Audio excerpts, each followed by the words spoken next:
Pues aquí esta noche hablaremos del caso de Andrés Roemer. Hacemos contacto con la creadora de contenido Valentina Ortiz, quien publicó hace unos días un video que ha despertado mucha polémica. Valentina, buenas noches, gracias por esta conversación. Hola, buenas noches, es un placer poder estar acá nuevamente. Gracias. 60 o más de 60 mujeres quienes han expresado ser víctimas, quienes han abierto de alguna u otra manera su identidad, que se han hecho públicas, que han abierto la puerta para poner de manifiesto su intimidad, la posibilidad que se les doble victimice. ¿Es justa la pregunta de si Andrés Roemer pudiera ser inocente? Sí, por supuesto, porque deberíamos partir de la base de que no estamos hablando de 61 mujeres que interponen 61 denuncias contra Andrés Roemer. Estamos hablando de 61 tweets que hacen acusaciones públicas contra Andrés Roemer, de las cuales la mayoría o bien son anónimas o bien describen hechos que no se consideran delitos, como por ejemplo incluso dentro de esas 61 acusaciones se contabiliza una donde estamos hablando de una persona que se queja de que Andrés Roemer olvidó su nombre o de que Andrés Roemer le habría tocado el hombro, e incluso aquellas que no, que sí tienen nombre y apellido, como podría ser la de la reina de belleza Marta Cristiana, asegura ella misma en los medios de comunicación en los que participó, preguntada justamente por la acusación contra Andrés Roemer, que Andrés jamás la tocó y que posterior a esta situación de encuentro con Andrés Roemer, de lo cual parte la acusación, ella participó en el programa de televisión de Andrés Roemer, Lo Público y lo Privado. Entonces, para empezar, si tenemos que tener en cuenta que de esas 61 denuncias, que el número suena tan grande, que genera tanto pavor, lógicamente, porque si estamos hablando de 61 acusaciones, es muy difícil que 61 mujeres estén mintiendo. Pero no estamos hablando de 61 mujeres, ni siquiera de 61 denuncias delictivas. Estamos hablando, como digo, de meras acusaciones que no describen hechos delictivos. Y cuando nos vamos a ver de aquellas causas que están judicializadas, nos encontramos nuevamente con otro montón de inverosimilitudes e incongruencias, como que Andrés Roemer estaba directamente fuera del país durante una de las acusaciones. Esto está comprobado por sellos en el pasaporte, está comprobado por boletos de avión, reservas de hotel, informes médicos del momento en el que Andrés estaba fuera del país haciendo atender a su hijo por una cuestión en su oído. E incluso tenemos acusaciones que tienen lugar cuando Andrés Roemer estaba en vivo en un programa de televisión en Proyecto 40. A ver, hacemos una parada, Valentina, en el señalamiento que haces de la acusación de Marta Cristiana, la modelo y conductora. Ella dice que efectivamente Andrés Roemer no le tocó. Sin embargo, para una agresión sexual, para un delito de carácter sexual, no necesariamente tiene que haber un acercamiento físico total. Entonces ahí también cabe la posibilidad de una denuncia por parte de algún tipo de acoso sin la necesidad de un tocamiento. Podríamos entender que esto fuera así si nos encontráramos en una situación donde todas las acusaciones tienen una verosimilitud común entre ellas. Sin embargo, cuando vemos que el grueso de esas acusaciones se basan en tweets anónimos o que describen situaciones, como te digo, desde tocar el hombro hasta olvidar el nombre, y aquellas acusaciones más fuertes, aquellas que tienen que ver con un abuso sexual completamente, que a nadie le quedarían dudas de que esto se trata de un abuso sexual, resulta que no coinciden ni en fecha ni en hora, y que si vamos a las bases de lo que es una investigación por un delito como este, lo primero que se tiene que comprobar es el posicionamiento geográfico en el momento de los hechos del acusado. Entonces, como no nos encontramos con una línea clara, con una verosimilitud dentro de las acusaciones, sería extraño que justo en la de Marta Cristiana hubiera habido algún pronunciamiento de alguna cuestión de palabra o de acercamiento que fuera constitutivo de delito. Y ni siquiera se precisa exactamente en qué hubiera consistido ese hecho delictivo por parte de Andrés Roemer contra Marta Cristiana, así como en otro montón de casos que he detallado profundamente en esta investigación que hice de 1 hora en mi canal de YouTube, La Entropía de Valen.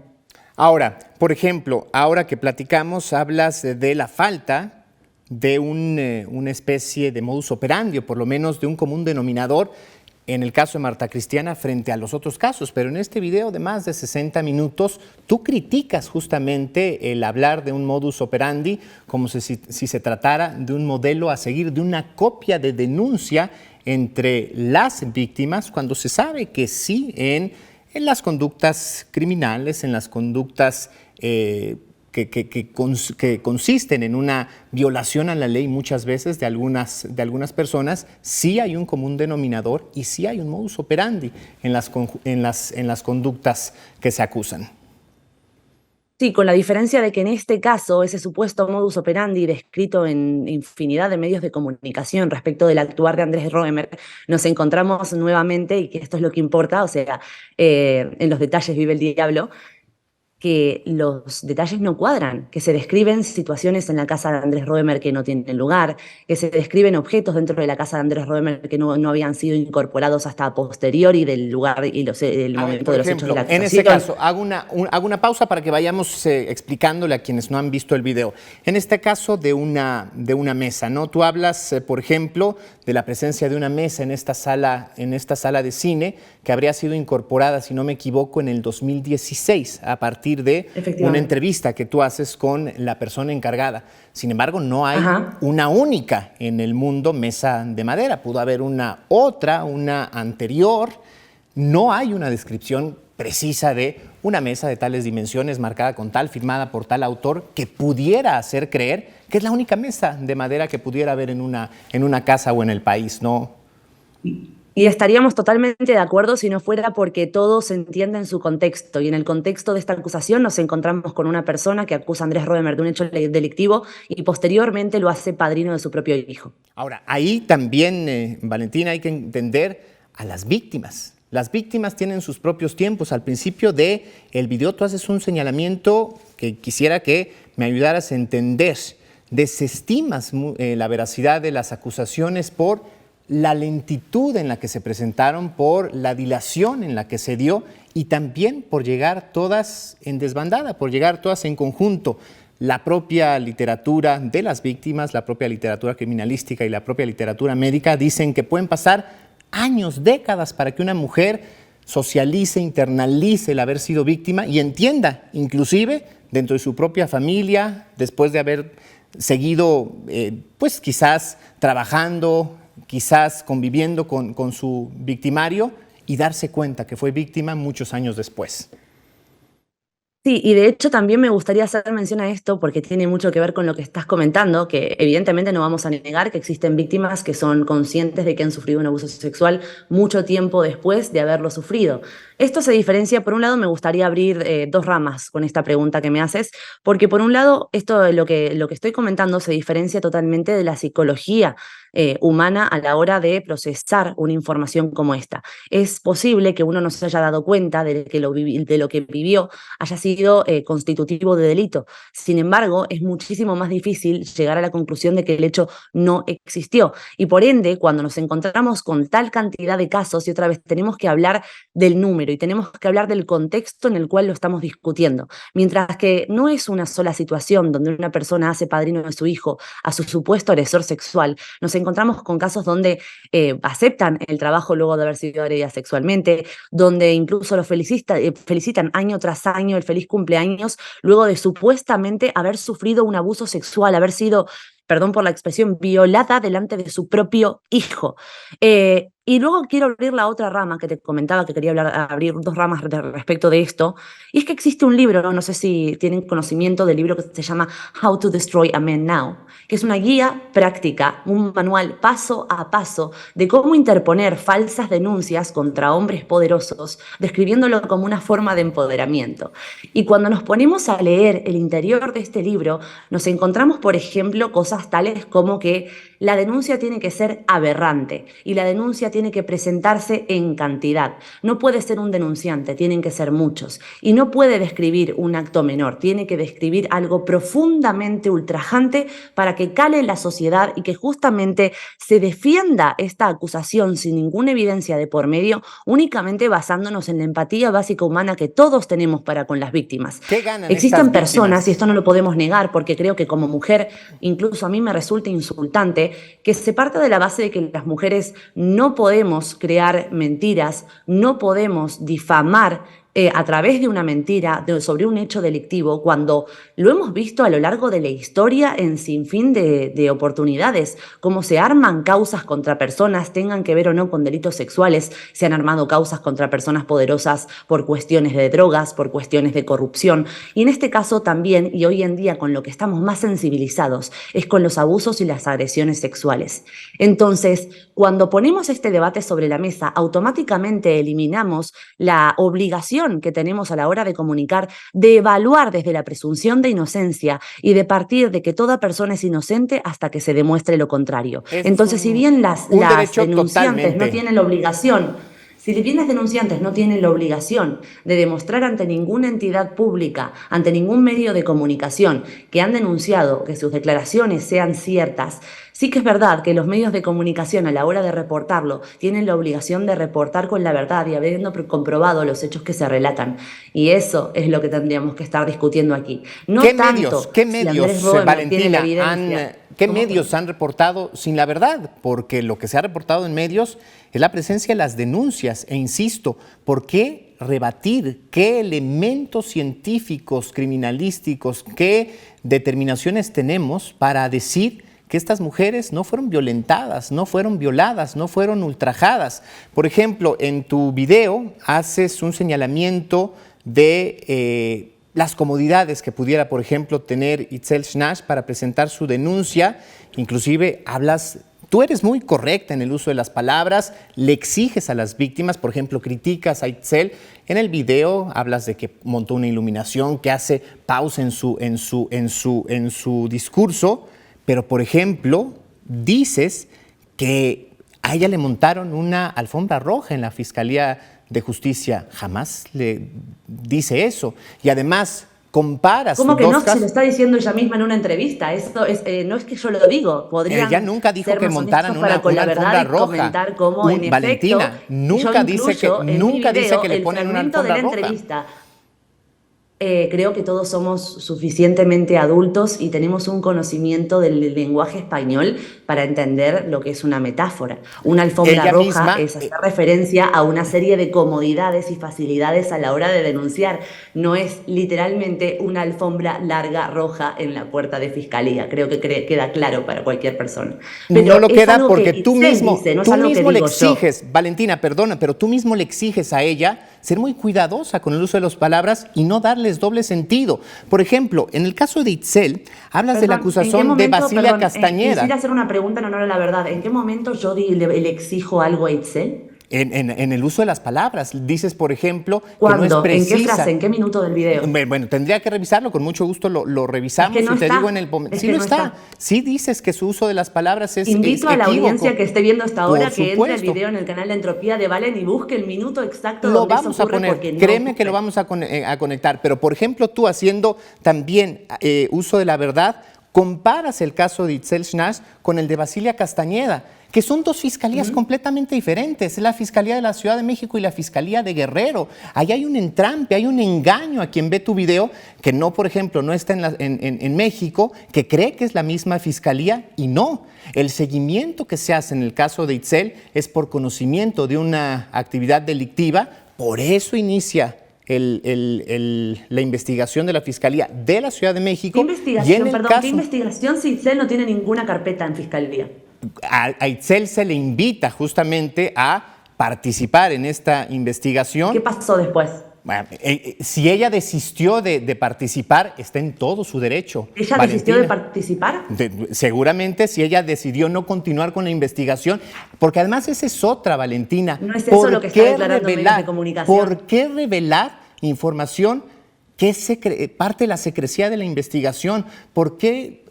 ¿Cómo accedes tú a estos documentos y por qué lo que podría ser inclusive, dime tú que conoces de ley, la comisión de un delito aquí en nuestro país, dar a conocer estos documentos que son parte de la investigación?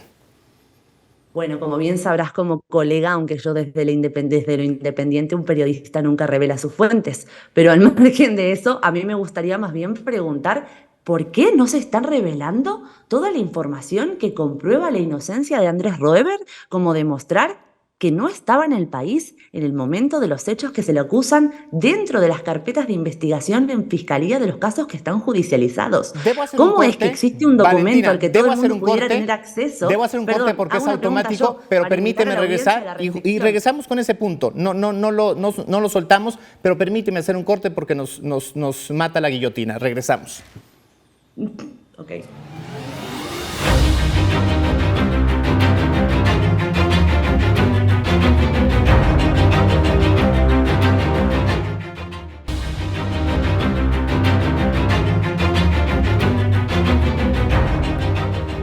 Aquí estamos de vuelta. Muchísimas gracias por continuar con nosotros. Gracias, Valentina Ortiz, generadora de contenido, generadora de esta investigación en torno al caso Roemer. Gracias por esperarnos en la línea. Y bueno, nos decías por qué no hablar de la falta de congruencia en las fechas de las denuncias. ¿Por qué no hablar, así como se habla de meros relatos por parte de las denunciantes, donde ningún medio de comunicación ha mostrado el más mínimo interés o predisposición a comprobar los hechos de los que están hablando, a comprobar que los hechos que describen las denunciantes en sus relatos en efecto sean ciertos, y al mismo tiempo que existan a disposición de los medios de comunicación que lo soliciten las pruebas que demuestran que estos relatos no se sostienen sobre la verdad? Desde la carta del Grupo Salinas informando que no existía ningún tipo de investigación abierta por parte de Itzel y mucho menos ganada, porque ni siquiera era empleada del Grupo Salinas y la acusación supuestamente no tenía lugar en un espacio de Grupo Salinas. ¿Por qué no hablamos de las acusaciones que tienen lugar cuando Andrés Roemer estaba fuera del país y esto Fiscalía lo sabe? ¿Por qué no hablamos de las acusaciones que tienen lugar cuando Andrés Roemer estaba en un medio de comunicación en vivo? Y a todo esto, a esta sopa de inverosimilitudes e inconsistencias, le sumamos que hablamos de acusaciones anónimas, que hablamos de acusaciones que describen hechos tan delictivos como tocar un hombro o olvidar el nombre. ¿Y por qué no hablamos, por supuesto, de la inverosimilitud que supone para una persona que ha sido violada delante de su hijo seguir felicitando el cumpleaños a su agresor sexual durante años? Y podemos sacar el discurso moralista, por supuesto, de que las víctimas pueden darse cuenta muchísimos años después de lo que han sufrido. Sí, por supuesto. ¿Y por qué todas al mismo tiempo? ¿Por qué todas ahora? ¿Por qué no dudar por un momento de que quizás, sin ser vejatorio incluso para con las mujeres, dando por hecho de que por el hecho de ser mujeres ni siquiera tienen la capacidad de interponer una falsa denuncia, de hacer los mismos actos de maldad que podría hacer un hombre? Creo que es desde luego machista. ¿Por qué? ¿Por qué, Valentina, si dices que la Fiscalía de Justicia de la Ciudad de México sabe de pues que no coinciden las fechas de las denuncias, continúa con esta denuncia? ¿Cuáles son los otros elementos? Me encantaría saberlo, te juro que tengo la misma pregunta que tenés vos. Me encantaría poder invitar a algún miembro, algún representante de Fiscalía que nos explique por qué, teniendo conocimiento del viaje de Andrés Roemer, esto no es incluido en la carpeta. Algo que, desde luego, demuestra la falsedad con la que se conduce la denunciante. Me encantaría saberlo. Hay más dudas que respuestas, en eso estamos de acuerdo. Hay otros elementos. Con respecto a Fiscalía hay un montón de cosas en las que no se ha pronunciado respecto de las que debería pronunciarse. Invito desde cualquier canal de comunicación a que se contacten con representantes de Fiscalía y les pidan explicaciones por esto con el documento en mano. ¿La presencia de Andrés Roemer ante la Fiscalía y en la participación de la investigación no ayudaría con esto? Sí, si tenemos en cuenta que viviéramos en estados de derecho normales, dado que algo que no sucede en la mayor parte de países latinoamericanos, lamentablemente, como es Argentina o como es también México, por supuesto, donde una persona inocente que es encerrada en prisión preventiva, que es aprehendida por la justicia, tiene que convivir durante... Vete a saber, 3, 4, 5, 6 años con verdaderos criminales hasta que sea juzgado en un juicio justo. Y no lo sé, si yo hubiera sido acusada por delitos tan atroces, sabiendo que se conducen por absoluta falsedad, sabiendo de mi inocencia, y yo no me prestaría a vivir una situación como la que hubiera tenido que vivir Andrés si se hubiera quedado en México. Cuando se puedan garantizar ciertos derechos fundamentales para con Andrés, cuando se pueda garantizar que pueda atravesar un proceso justo, un juicio justo, justo, sin ser tratado como un criminal, sin verse privado de su libertad hasta ese entonces. Yo creo que lo ideal, sí, por supuesto, sería que esto se ponga sobre la mesa en la justicia y se pueda dirimir ahí. Mientras tanto, es bastante difícil porque parece que la justicia en México tuviera más intención de castigar por un hecho no comprobado que por comprobar hechos. ¿Tú podrías ver de frente a las víctimas que han relatado las condiciones tan difíciles que enfrentaron después Sí, a cualquiera de ellas? sí. Por supuesto, de hecho, quizás esto mucho en México no lo saben, mi audiencia es mayoritariamente mexicana, eso me faltó comentarlo en la entrevista con Ciro el otro día, pero sí, quizás la gente en México no lo sabe porque mi temática en mi canal y a lo que me dedico yo es algo muy de nicho, como diríamos, pero la realidad es que yo llevo tratando casos como este 7 años. Tengo la absoluta certeza de que cuando trato un caso, de que cuando decido involucrarme en un caso y hablar públicamente en favor del acusado en una situación como esta, lo tengo que hacer con las absolutas certezas y con la evidencia en la mano de lo que estoy diciendo, porque mi trabajo y mi credibilidad depende de eso. Y yo no tengo ningún problema en ponerme frente a nadie y decirle exactamente lo mismo que yo dije en mi video y que estoy diciendo acá. Bueno, pues ahí estamos al pendiente de la investigación, de las consecuencias también. Te agradecemos infinitamente y pues bueno, habrá seguro mucho de qué platicar a partir de esto y en adelante.